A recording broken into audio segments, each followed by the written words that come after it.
13, typically an unlucky number. I've never bought that. I like the number 13. So I think that I feel good. I feel good. You feel good? What do you like about the number 13? I don't know, because everybody else is like, that's... Yeah, Baker's dozen. Huh? Baker's dozen. Baker's dozen. Everybody else is like, that's bad. I say, usually if other people say that's bad, then I'm It's like, usually that's pretty good.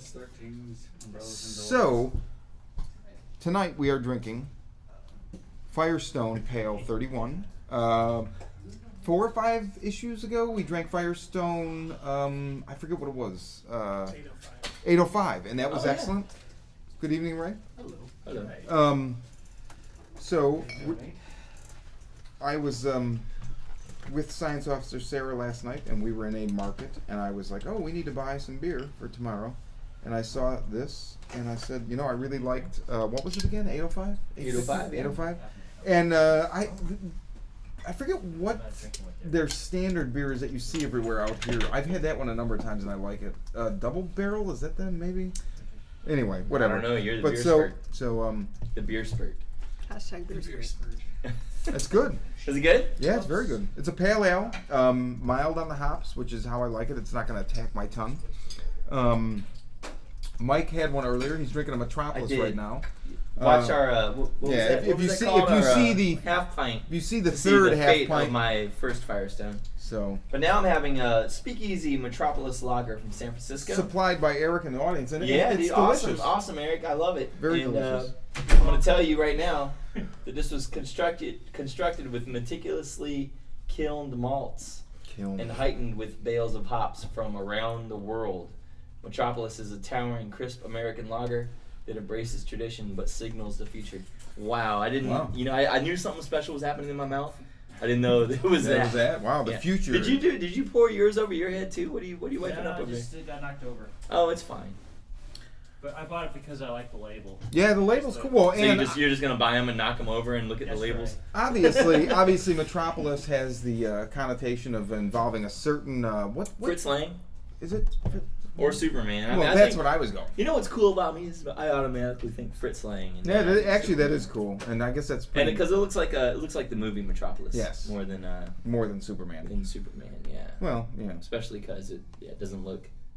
Well, I was going to say it's not destroyed, right? I mean, if it's still standing. If we were led to believe anything by that Superman movie that I didn't see, it's that he allowed the entire city to be destroyed, right? So He encouraged it, I would say. So anyway, I want to. Yeah, they did. We start every episode. We do the mailbag. Now we had kind of a skinny mailbag, and Mike actually worked on this answer. It doesn't really pertain to comics, but Chris W. from Chicago spotted you wearing a Death Waltz Records T-shirt in a previous issue. And True story? True story. He asked, basically, what great label, what releases have you acquired? I just wear it to look cool.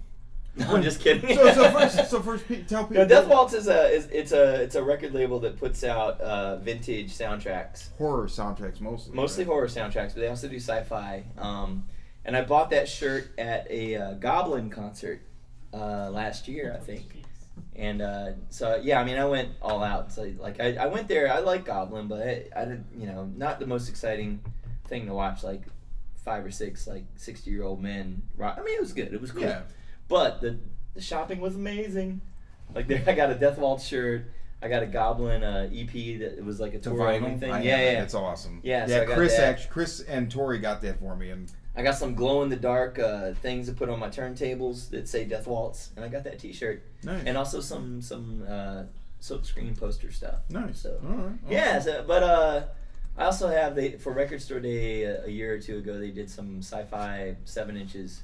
They were like it was like Twilight Zone on the A side and Outer Limits on the B side. Oh wow. Star Trek and something else, and I can't remember what the third one was, but I bought it just because I wanted the other two. Well, you reference in issue 12 completionism is a disease that you suffer from. It is. So also alcoholism. Makes sense. So and Death Waltz, you may fandom. want to contact us and send a rep to the show, and we'll have him on, and then he can probably just sell Beg and Mike. fill in the blanks. Yeah. So let's consider. Hey, we're just here to beg. Now, so the other thing I wanted to deal with in the mailbag, since it was a little light, is our friend Larime Taylor, who writes and draws Voice in the Dark. We had him on. I think it was issue 5 or 6, and he's a great guy. One of my favorite books. The arc wrapped up. I think it was in June. The trade came out, and basically he posted something earlier today on his Tumblr. And okay, it's a black and white book.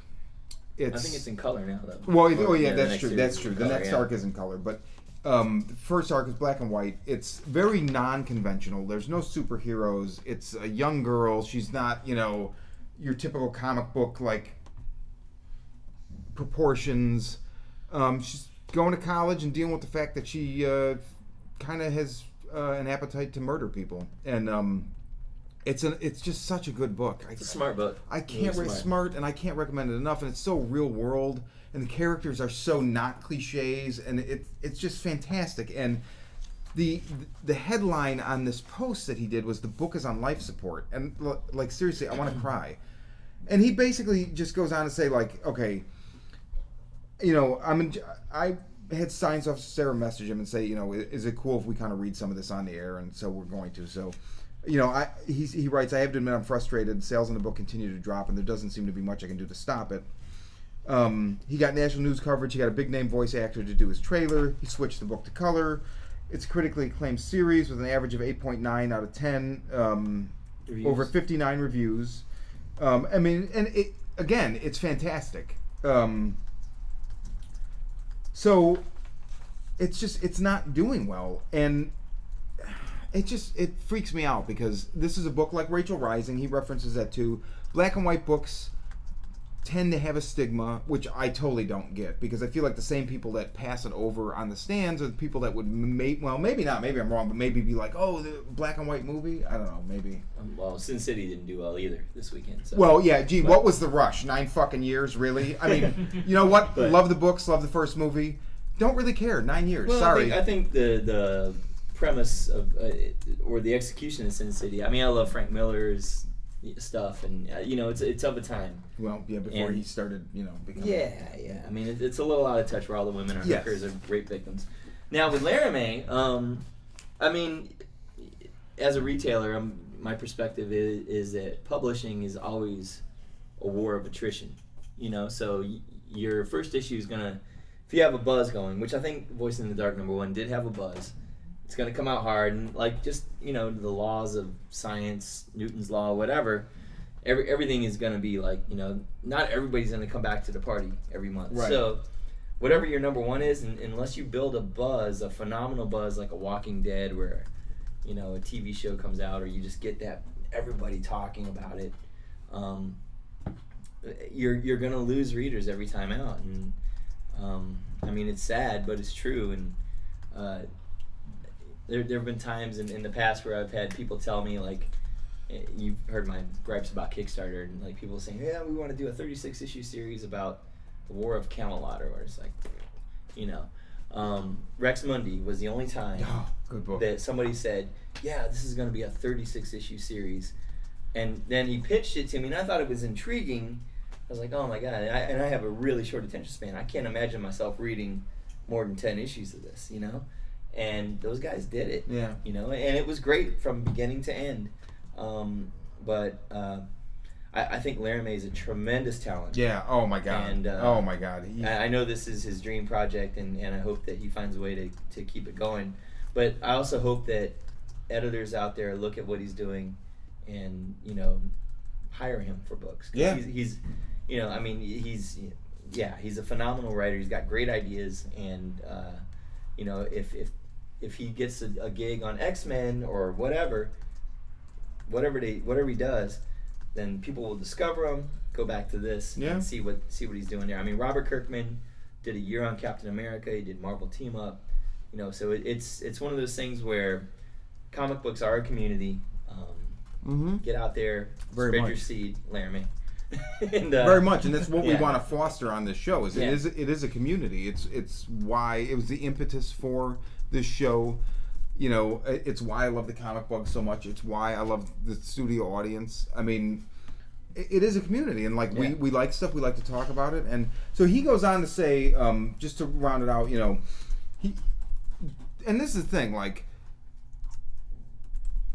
it's such a good book. I wouldn't be saying this over and over again if it wasn't a good book, but it is so good. Like, I can't wait for the next arc. The last one just left me like, oh my God. So he goes on to say, like, it's time for the audience to step up. And so this is our way of stepping up. Like, I buy the issues monthly. I bought a copy of the trade, gave it to a friend. I'm going to buy another copy of the trade. I'm going to buy another copy of the trade. So he says, you can call or go into your local comic shop and order the trade. The order number is APR 140534. We'll put that up in text so you can see it. APR 140534. Don't get it on Amazon. Tell your comic book store there are readers. Monthlies aren't sold on Amazon, and monthlies are how he makes a living. He's a genius. Yeah, he is. Call, go into your local comic shop, order the first 2 issues of the next volume. The order numbers for those are JUL 140458 and AUG 140691. It stands for July and August. If you didn't know. And, I mean, he points out at the end, like, comics, we talk about a lot of the big box stuff right now because there's a lot of good stuff going on. 5 years ago, I probably wouldn't have wanted to talk about Marvel very much, but right now, there's just so much good stuff. However, we need diversity. And, there was a lot of diversity in everything in the 90s. I'm not saying that was a better time or whatever, but there just was. There's a lot of diversity now as well, mostly thanks to companies like Image, Fathom stepping up, Top Cow. Aspen, you mean? Thank you, Aspen. But, the thing with, and this is going to lead into the next segment, which is something Science Officer Sara had wanted to talk about. We need diversity because as much as I love Rick Remender's Uncanny Avengers, it's not all I want to read. I don't only want to read about the X-Men or Swamp Thing or Sandman even. Well, I mean, Sandman's a great example of a book that just had so much diversity. But there needs to be other stuff. And Voice in the Dark is just such a great book. And it's not like anything else on the shelf, so buy it. And I'll just shut the hell up. But Larime, we love you. And just to hold in there, Good man. luck, And dude. we'll do whatever if we you're can. an editor, dude, that can take a look at Voice in the Dark, and see the skill that Larime brings to the table. Yeah, right. And keep his career going. Definitely. Do it. He's awesome. So, Science Officer Sara. Sean and I were talking about what was going on with Larime before we came to the show tonight, and it was interesting to me because Buzzfeed, that cultural arbiter of lists of all sorts, had it back in let's see here, I think it was June. They published an article called 19 Indie Comics That You Need to Be Reading. And it was interesting to me because a lot of the ones that they chose are indie in name, but not true indies. Can we go through the list? Yes, absolutely. Because you're talking about indie series written by people who are established from major titles. Number 1, Saga, Brian K. Vaughan. Mm-hmm. It's an indie book, sorta, but not really an indie author. And how much does that really help spread the word about indie comics when, like, you're going to get fans of Brian K. Vaughan who are going to read that book, but I don't necessarily know that that's going to pique their interest in indie comics Right. more so than just that particular title. I have something to say to that, but keep going. Keep going. Wait, Joe Baxter, hold on. No, I don't know though, because I think fans of Brian K. Vaughan are not, by and large, probably not readers, or readers of his other stuff would probably not just be superhero readers, because his stuff is not typically like that, Right. Yeah. you know. What else we got?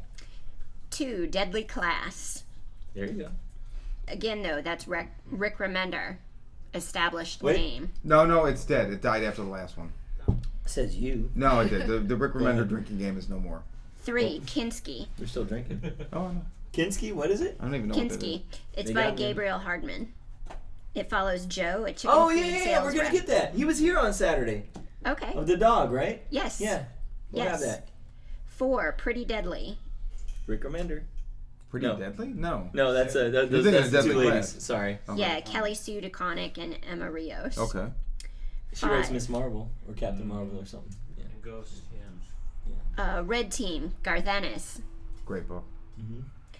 6, Ash and the Army of Darkness. That's another case where Army of movie. Darkness is movie. Well, Like, and fans definitely of the not movie? indie. I mean, Are they recommending the Steve Niles run? Yes. but I mean, that is the first one here. I'll tell you that, and I won't sidetrack you too long, but that I would say more than anything else, that's not indie because that's based on a brand, a pre-established film brand. Mm-hmm. I know it's not a huge comic book franchise, but nonetheless, like that's not an indie comic. Sorry. Yeah, but wasn't it an indie movie? I mean, Dino De Laurentiis is not like that was not. Sam Raimi. Okay, Yeah. 30 years ago, but I mean, I don't know that it's an indie movie. And as much as I love, the new Evil Dead, which is not a remake, as much as I love that, it's not an indie movie. I mean, I think the comic would be more indie if it had come out concurrently with the original which movie. never would have happened. We order Yeah. more. We order about 4 times as much Voice in the Dark as we do Armida. I love Steve Niles. Yeah, right. So there you go. Yeah. Yeah. Not Okay. against Steve Niles at all. So 7, Dead Body Road. Oh, I've yeah. been meaning that's Justin Mateo Jordan. Scalera. Yeah. Right, yeah. 8, The Last of Us, American Dreams. Now that might Yeah, actually. based on a video game. That's maybe not. Yes. Okay, never mind. 9, The Army of Dr. Moreau. Don't know anything about Again, pre-established brand. that. Yeah. Oh well, yeah. Yeah, but nobody gives a shit about it. 10, Sex Criminals. So good. Hey, I'm a pre-established sex criminal. He's on the registry. Oh, so let's not be Can't turning be anybody in in. Just kidding. Amber Alert. Go ahead. 11, Strange Nation. Yeah, I never heard of that. Never heard of that. 12, Minimum Wage. Yeah, Bob Fingerman. That's old school from the 80s, brought back. Yep. Somebody trying to break in. No, that's Karate Kids. Okay. 13, Zero. That's Okay. Els Cott. Yes. No, that's the last book we have down there. Zero. It starts with a Z. 14, Knuckleheads. Don't know what that is. I don't know what that is either. 15, Red Light Properties. I you know what I love is like the shit we've heard of is all the mainstream like yeah fuck that, and then then like Well, the so- indie stuff like I don't know what the fuck that is. Yeah, right. I just want to make a point. All right. Well, so, it's a Let's good. not get high on our horse here. It is a good point though, because there are a lot of indie avenues. Like there's a So bunch- maybe they use those 10 to get us to read the other. Yeah, 9. right. Like I'm really interested. The stuff that I don't know what you're talking about, like I'm interested because I don't know what it is. So I want I want to look into it. So this is really good. I mean, Tell me more about that Army of Darkness book. no. Just kidding. Go ahead. 16 is actually a top cow book, Bushido. It's like a 5-issue series that ended 2 years ago. Okay, go ahead. 17, Black Science. Recommender. Boom. Good I agree. 18, The Mercenary Sea. That's a good book. Looks like Johnny Quest, but like it's good. Okay. I'll show you that for you. Finally, number 19 is The Other Dead. Don't know that. Oh, that's by the girl, like a suicide girl or something. Oh. Right? So Joshua Ortega. Yeah, Uh, but there's she- like Brianna or something involved in she that. got a Blonde. messed up name. Who? Blonde. Blonde's the colorist. Yeah. She's- Digger T. Mesh. Oh yeah, Digger. And King Ping Mui. Yeah, Blonde the colorist who Blonde's he's a buddy of mine. I saw him at a convention. He's like, yeah, they didn't tell me Obama was gonna be in this comic, because Obama's like killing zombies in issue 1 or 2, and apparently Blonde is not down with that. But hi, Well, Blonde. so You kind of mentioned something about Laramie that I was telling Sean. it's too. amazing that's not on that list. It should be on that list. there you Yeah, go. I agree totally. He's drunk. What I find interesting these days is that I think it's almost impossible to be a true independent artist and make a living from it, whether you're a writer or a colorist or an inker or whatever. Mm-hmm.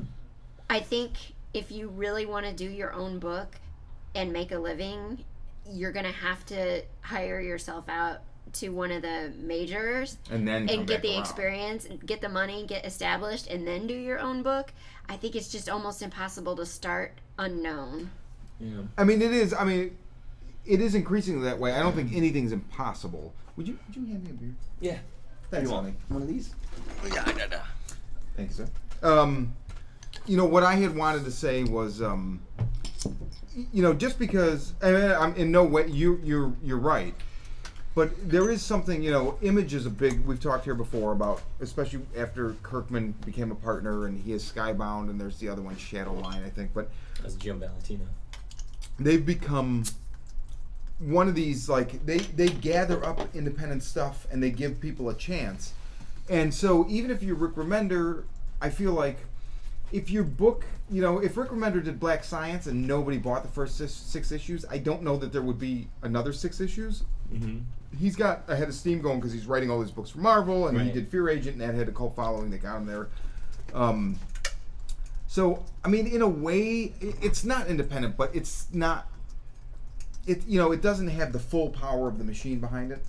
Career in comics is being especially a Piff fanatic tonight. Do it. It's like being a locomotive, dude. You got to be combustible. And Rick Remender right now, and I've been a Rick Remender fan for a long time, is combustible. Good fucking thing that drinking game is dead. Continue. Right. He's doing the Uncanny Avengers. He's doing these things that like brings in a lot of fans that like discover like, wow, this guy's really good. What else does he do? Black Science, this and that, Deadly Class. Maybe Pretty Deadly if those girls want to give it up, No, just kidding. So he's got a very combustible career that's like full steam ahead, And, Larime Taylor, what he's got, and I hope he recognizes, is he's got an original property, which is very important. Because when you're no longer the flavor of the month, when Marvel's done, like, with you, and when the audience is done with you, like, you kind of go by the wayside, and your writing style goes out of fashion. Whatever, some new kid comes along, Brian Michael Bendis or Matt Fraction comes along, and suddenly you're irrelevant in mainstream. But if you have something that's your own thing, which A Voice in the Dark is, Larime's own thing, then you hopefully have something you can fall back on. So that's good. Very well said. And I mean, I guess right now it's just a matter of whether he can keep doing Voice in the Dark, and even if he can't, break it into the mainstream. You got it. Well, I think that's definitely going to happen. I mean, when he was here, he talked about how he had talked to some people, some companies about doing different books. He didn't really reveal anything, but I think it's going to happen because he's so talented. But I guess maybe could it be like Stray Bullets, where it's like, I mean, David Lapham and his wife Maria did that book for 41 issues on their own, and then he disappeared for 9 years because he said, I got to feed my family. He got work for Marvel, I think mostly. Detective Comics, Punisher, and Daredevil. He did so much stuff, and all of it's great, but some video game stuff. He built it back up, and people recognized his awesomeness, and then he came back to it. So. Well, that's just what I'm talking about. Like, the only parallel that I list can sucks, equate it. By the way, I will let them know. The only parallel that I can think of off the top of my head is music. It used to be if you were a band, like a punk band or whatever, you toured, you built it up from town to town to town, and eventually somebody noticed and you got picked up by an indie label, and then the indie label got sucked up by the major label. And that's how you grew and grew and grew. But it seems like nowadays you start on the major, you go to an indie, and then you do it. It's like it's ass backward these days. It is. This is the world. Everything's leveled out now. Like, the audience wants to be the creators now too, and that goes with comics. That goes with music. Yeah. I've been going through this weird 90s rock phase. I've been listening to a lot of Juliana Hatfield lately. Oh. And Mrs. Kurt Cobain, if her remember that she had the thing that said Mrs. Kurt Cobain. No, what was that? I don't remember. It caused a big stir. I didn't hear about that. But I know every time she makes an album, she goes to Pledge Music and funds it through there. That's and cool. They're pretty substandard albums, her later work. But I don't, it was she was a major major label rock star in the 90s, and I think she made some pretty good music, and yeah, I mean, but it just kind of, the steam is sucked out. Well, I mean, it's just, I don't know, it's altogether a different terrain these days. And so, okay, I don't want to totally do a 180, but I'm going to totally do a 180. Let's do it. Because let's take this idea and let's travel back in time. Okay? Oh, shit. So we all yeah, no. Last thing I need is to be sued by fucking Mike Myers, because I'm just going to beat him up. So anyway, people always want to hear about old comics, and we've been reading comics collectively for 100 years or something like that. Tell me about some old comics. So I don't know these Avengers you talk about. I've been wanting to talk about something for a while. So we're going to do, this is the flashback segment, right? So Mike's got a bunch of good stuff here. I'm going to be brief, but I'm not, can you say his name? This is Bill Sienkiewicz. By the way, I saw him. Holy shit, that was awesome. I just met him a couple weeks ago. That's a sexy man, that dude. And I'm not gay. Wait, say his name again. Bill Sienkiewicz. He like felt. He had his shirt all unbuttoned. By the way, I had a shirt that was unbuttoned earlier. But oh my god. Is that him? No, that's Karate Kids next door. They're kicking the books up. I guess so. He had like, I mean, his hair's good. Everything's good. He's got to be like 60. He had Wow. like 3 beautiful ladies around him, just fawning over him Holy at shit. Meltdown. Wow. Yeah, a couple weeks ago. I should have taken a picture. Well, so Google We image should see Bill if we can- Sienkiewicz we- 2014. we should see You'll if we can what get I'm him on the talking about. show. I So don't he think did he'll in come out. 1987 or 88. He did this book called Stray Toasters. This is the collection. Now, I wrote about this recently on my burped. column. Yeah, my column at Jupe. Beer does that. When this book came out, it was like Dark Knight Returns or Watchmen. It was 4 prestige format. Mm-hmm. This is the 80s before trades, were turned out. So these were like thicker books, and they had kind of, I guess, cardstock covers or whatever. It was Marvel Epic, wasn't it? I think. Yeah, I believe it was. Yeah. So this trade was put up with graffiti designs. I don't even know what that is, but I remember this book. I used to go, what? They're making Stray Toasters into a movie. You just completely. I don't think it can be That done. that was just the biggest mind They can't do it. fuck ever. Oh, okay, so. They can try. Directed by Michael Bay. Oh, good God, that'd be awful. What Hey, we want Megan is the Fox is in it, I'll toasters go see it. exploding all the time so we can get 360 backwards, Helicopters forward into shots of toasters exploding. And we'll get Megan Fox to play the lead toaster. You like a lot of stray things. You like stray bullets, Yeah. stray toasters, So this book, stray cats. Stray cats. stray comic book. 1988, I retailers. was 12 years old.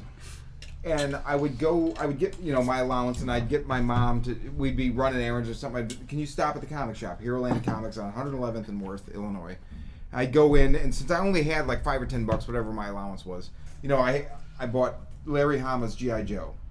And then there were a few other things that I experimented with, but basically I'd make her sit. She learned to bring a book, because I'd sit in there, or I'd stand in there for like an hour at least, and I'd look around, and I'd look at things, because I was like, I can't afford this, but let me look at it.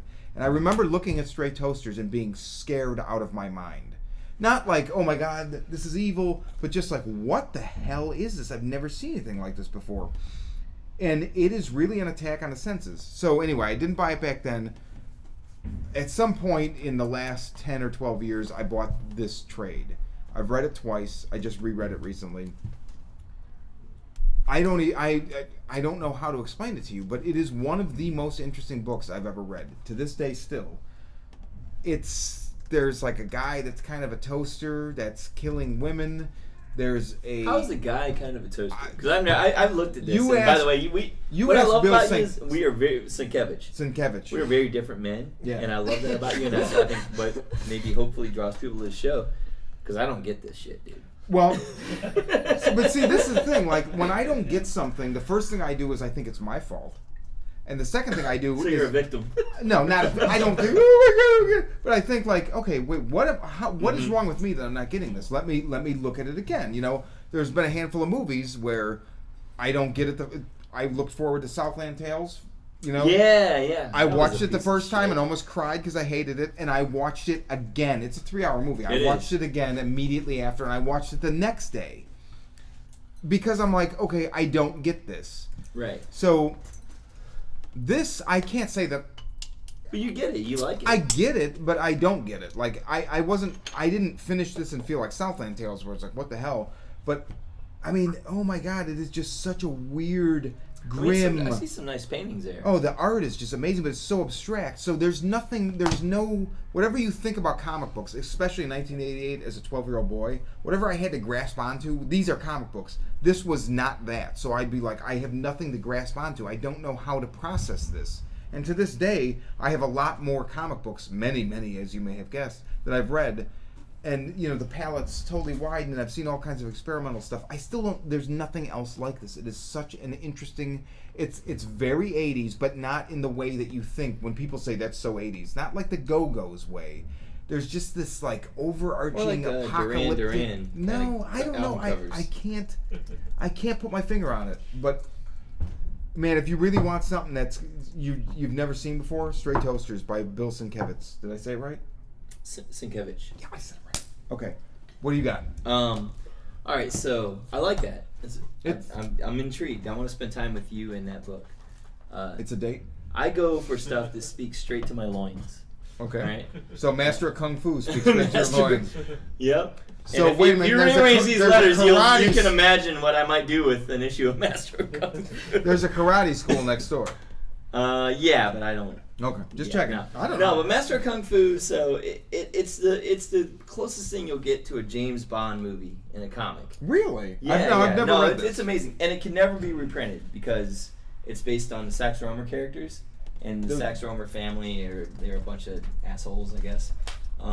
Wait, so- Hashtag Sax Rohmer. Wait, what is Sax Rohmer? I don't know what that is. They are Sax Rohmer is an author who created Fu Manchu. Okay. You know the Peter Sellers movies. Fu Yeah, Manchu? yeah. So Fu Manchu is the main villain in Master of Kung Fu. Shang-Chi is, I think, the son of Fu Manchu.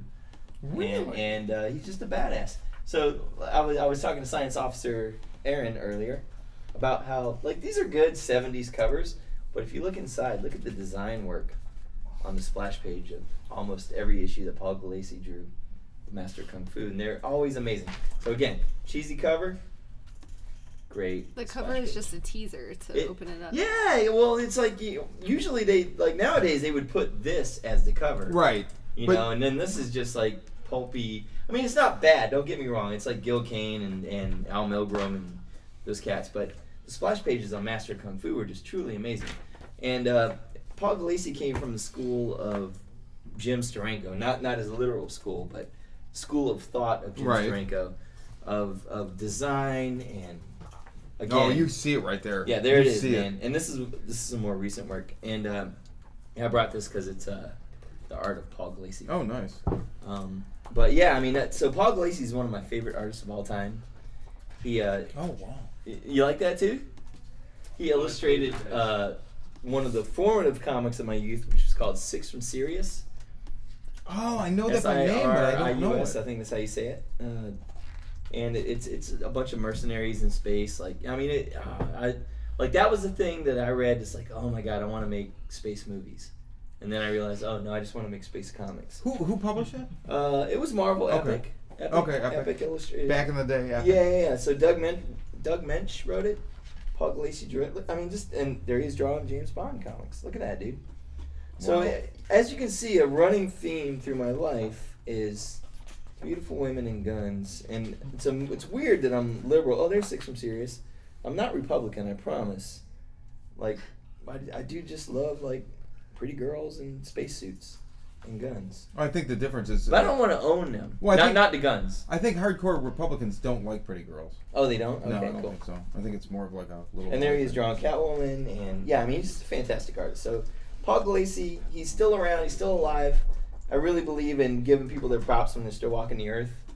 I'll make fun of him when he dies. But no, Paul, this one's for you, brother. You're amazing. Love what you do. Keep it up. And he's got his juice. I mean, this came out in 1975. That's awesome. This is like what, 40 years ago almost, right? Yeah, And he's still doing it. this is interesting. What is it? He was just at last WonderCon. Oh wow! Right, Was yeah, that last yeah, WonderCon? he's great. Yeah. This is really interesting in that. It looks like a movie poster, Well, dude. it does, and like what you said about the cover. The cover is almost like it looks like a regular comic, Yeah. and because you're gonna be. Comics weren't as sophisticated in the 70s, so it's like, make it look like a regular comic, but when you open it up, it doesn't look like you're going to get a regular comic. No. And this series had a great run of artists. They had Paul Gulacy, then Mike Zeck came along, who he's drew The Bob. Punisher. Yeah. He cut his teeth on Master of Kung Fu for about 30 issues. And then the last artist who worked on it that was big was Gene Day, who passed away at a very young age. But all three were amazing. It was like There's Chen too. Ernie Chan? Ernie Chen. Maybe He was one of the inked it or first- something? Or I don't know. He was an artist. He did a lot of covers and he did some interior work. He was Okay. one of the first full Asian artist to work on a series, and of course with Master of Kung Fu. Yeah, Oh, yeah. wait, oh, really? So, I mean... Wait. I'm sorry. Get on the audience mic and say that because that's important. Get up there. Please, Do it. because that won't come through. That's Yeah, I need important. some, That's very important. This is David. Dave. Aaron Chen. Ernie? Ernie Chen. Yeah, Ernie. Exactly. was one of the major artists on Master of Kung Fu. He did a lot of covers and at least 4 or 5 of the interiors of the book, and he was one of the first full Asian artists to work for a major company. I did not know that. That's Yeah, so interesting. I didn't either. He broke a lot of ground for a lot of Asian artists after that. So Wow. It was kind of, yeah. I mean, look at that. This Look at was- that panel, dude. All right, look at that panel, America. Master of Kung Oh Fu my opened God! You know it what's up for a so lot of interesting? people. I The feel like this. musculature. There's the same, almost the same panel in Larry Hama. I forget who the artist is, but GI Joe 52. There's a very similar panel. Not to that. I don't know. The one with Storm Shadow, like choking somebody on the cover. Yes! Oh my God! Every time you I do like that, G.I. Joe too. Oh, God. We're gonna have an all Larry Hama GI Joe issue. Also an Asian guy who wrote the All-American comic. Yeah.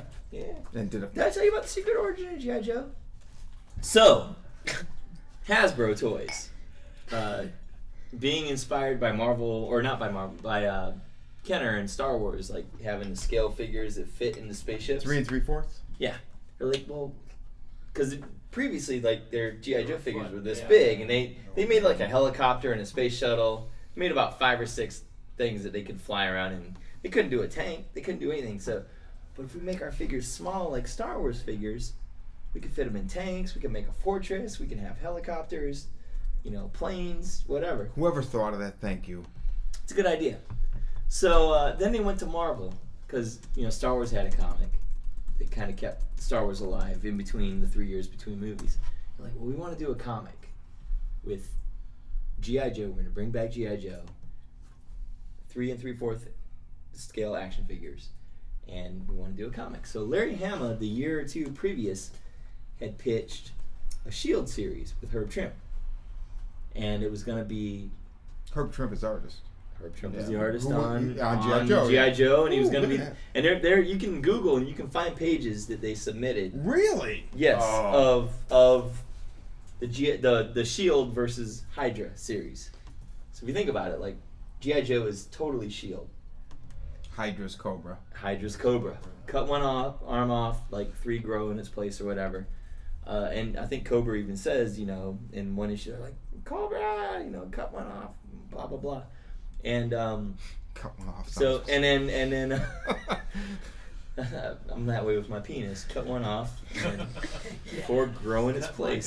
mic off. That's the most. Or cut mic off. Is that what you said? That's pretty much the most disturbing thing I've ever heard. Continue. I don't know. I'm just trying to segue. Anyway, so that's it. Yeah, I mean they had. Wait, they had what's so it? then Marvel's like, Okay. okay, well we have a pitch. We can take this. We can adapt it to GI Joe. They had turned down the S.H.I.E.L.D. pitch, Oh, there we go. and we can turn this into a GI Joe comic. And it was it sold through the roof. It is. One more. It is. If you're going to speak, get on the mic though. Okay. Sorry. It is one of the. I mean, it's what got me into comics. In summer school between 4th and 5th grade, this guy that was pretty much a total douche. Should I say Chaz? Say his name. Chaz yeah, Paray. Oh, I remember him. He had issue 49, which was it was Destro and Mindbender carrying the mummy. Serpentor. And it was, Yeah. so he had it with him, and I remember seeing it and like, oh my God, this is amazing, because I love the toys. Was that your first GI Joe comic? And it was 75 cents on the newsstand, right? I still have it. I almost brought it tonight. We'll do this maybe next issue. It was beat to hell, and he sold it to me for $1 just to be a fucking douche. And I bought it. I still have that comic. I still read that comic. So It's the best dollar you ever spent, dude. Yeah, it really was. But it really, that got me into comics, but God damn, it's just the best. That toy and what, because Larry Hama created the file cards and the whole mythos. Yep. It's so awesome. Go. Oh, I think you just answered my question, but what I was going to ask it. is, so Larry Hama create all those characters? He did. The only file card. The I think- backstory, yeah. The only Snake file card he Eyes, didn't do. Duke, and all those characters came from him? I believe the only file card he didn't do is Crystal Ball, which Stephen King. No. Joe Hill? Joe Hill, a young Joe Hill, like 7 or 8. I don't know how this happened. He did. He Go did the back file over. Can you card grab for. that GI Joe book right there. Oh, look next at to that. you? Oh, I want to bring that up here and just talk about this for a minute because I got There's some only insight. one left. I know it's my last one. Hurry, get it. Buy it now. So you know about Silent Interlude? Yeah, oh, yeah. Issue 21. 21, it was man. the first silent issue. Silent comic, no words. And I hate to keep saying his name, but my friend Richard Starkings was the editor on Action Force in Oh England. my God! Yes. So, he told me, and I don't know why they didn't put it in here. Richard, the next time I see you, I will never stop talking to you. Just Yeah. bring a He edited taser. Action Bring a Force and taser. Transformers. Bring a fucking taser, trust me. So he's like, when they put this book out in England, we had to produce 3 prelude pages and 3 pages epilogue so that people wouldn't complain that there were no words in the book. And we still got complaints. So, yeah, I mean, it's about ninjas, and it's like an infiltration story, issue 21. And it actually inspired a whole month of a Marvel Comics called Nuff Said. Yeah, where it was like an exercise for the writers I didn't know to go and like write a silent story. Like it was like a gimmick month for Marvel Really? in What the early year? 2000s. Like same year? Oh, early 2000s? Yeah, oh. it was like 10, 15 years later. Oh, but this Larry issue- Hama, talk about the legacy. This issue here was the first time they did it. They also did it again in GI Joe yearbook number 3. Remember the yearbooks? It was Yes, like their yes, former yes, annual? yes, Yeah. because that's the one where he goes to get Storm Shadow from, Yeah. from the Cobra Consulate Yep, building. yeah. So anyway, Oh my God. I hope all of you audience members at home are reacting the same way as Sean. And look at that, dude. This is really cool. It's got all the workout pages and stuff. I have not really looked at this book since. You know, then. one of the things people don't understand why I like the G.I. Joe movies. Now, I don't love them, but I'll tell you what.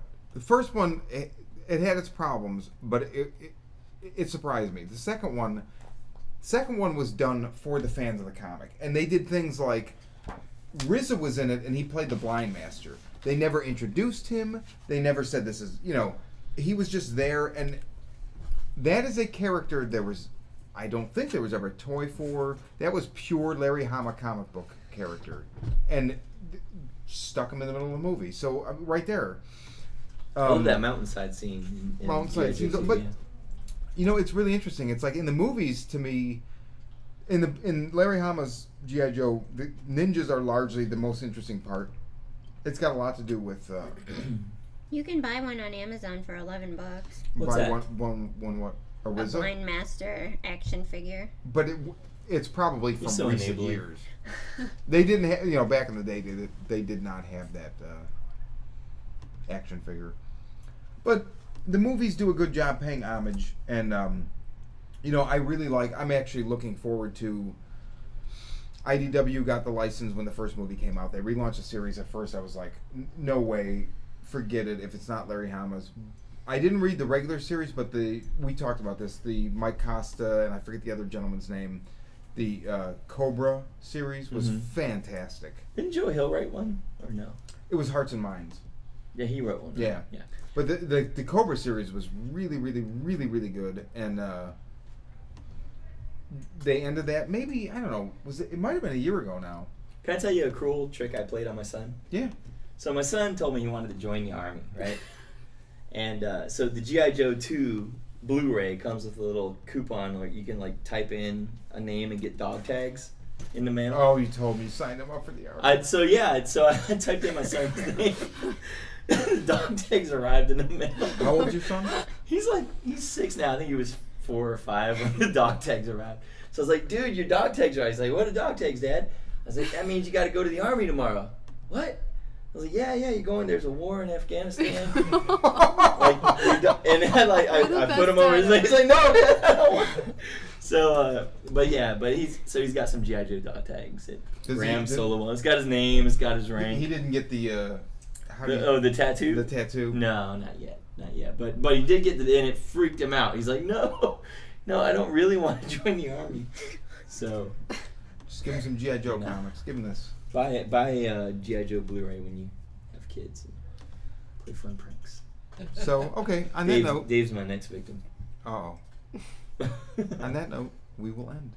Yeah. Hope you learned something. Hope you learned something. And All right, so are we coming back in 2 weeks? We're coming back. We're gonna do 1, possibly 2 more episodes, and then we're gonna have a month off. I'm gonna travel. You're gonna have a month off. We're gonna have a month of anticipation waiting to talk to you again. Well, I'm gonna travel a little bit, so I'm gonna try and do some some half pints in Man on the Chicago road. and Okay, Ohio, cool. and then we'll come back in November and with our second season. I don't know what the season finale is going to be for season 1. God only knows. So watch out. You Have to might talk wake, tonight. You might wake up in a trunk, as I did at one point, I believe it.